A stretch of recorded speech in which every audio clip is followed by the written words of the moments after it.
Pushing for a peace deal, a new report describing a one-page, 14-point plan between the U.S. and Iran to end the fighting, open the Strait of Hormuz. I'm like Scott Bessent there. Hormuz, and limit Iran's nuclear program. Welcome to a brand new hour of America's Newsroom. I'm Dana Perino. I will get everything to start working here for the second hour. Hormuz? Was that? No, I said the Strait of Hormuz. All right. Last night I called it on the 5 the Strait of No Moves. We'll get it right. I know. That's all good. Good morning to you, Dana. Lovely blue, by the way. Love that. I needed the compliment. All right, I got you. I'll pick you up.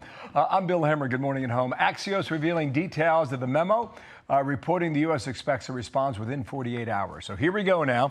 President Trump temporarily pausing Project Freedom, which was the idea to escort ships through the strait, waiting for the Iranian regime to sign off on the current deal that Axios is reporting on. Meantime, the U.S. naval blockade of Iran holding steady as President Trump warns bombing will resume if Iran walks away from the peace deal. Colonel Mike Jerrigan telling us last hour what the regime might be thinking today about this deal. I think the Iranian collective mind is split right now.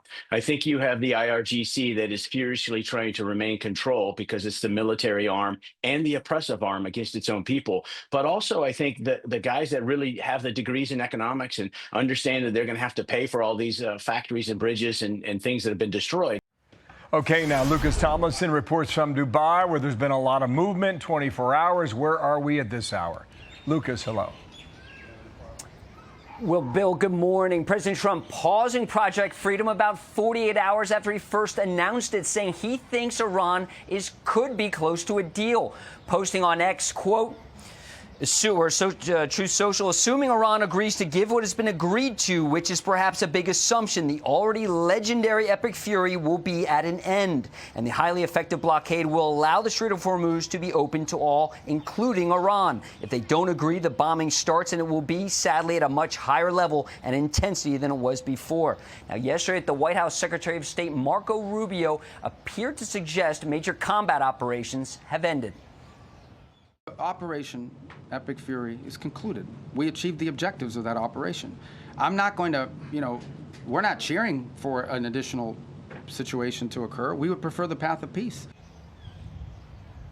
Now, more than 1,500 ships remain stuck in the Persian Gulf, including oil tankers and ships carrying fertilizer for our farmers. Another cargo ship was attacked yesterday by Iran in the Strait of Hormuz about 30 minutes before Rubio addressed reporters at the White House. Recall in early March, Trump said there would be no deal except unconditional surrender. Now, during the month-long ceasefire, the UAE was attacked for the past 2 days. So far today, all clear, Bill. Earlier this week, a drone hit the port of Fujairah, where a pipeline ships about 50% of UAE's daily oil output to the Gulf of Oman, bypassing the Strait of Hormuz entirely. And UAE's ambassador to the U.S. writing in the Financial Times about his country's decision to leave OPEC, saying it's not just about energy, and had this to say about Iran. Iran also still remains a member in good standing, even as it flouts the cartel's stated mission to ensure the stabilization of oil markets in order to secure an efficient, economic, and regular supply of petroleum to consumers. On Sunday, Iran violated the ceasefire and international law. Iran renewed its attacks on oil tankers and energy infrastructure in the Gulf. And Generals Keane and Kellogg also say Iran violated the ceasefire with those recent attacks. Iran says it is considering President Trump's proposal right now. Okay, all waiting on answers on all of that. Thank you so much, Lucas, setting the table for us on a new hour. Be sure to like and subscribe for all the Fox News latest on YouTube and catch full shows streaming now on Fox One.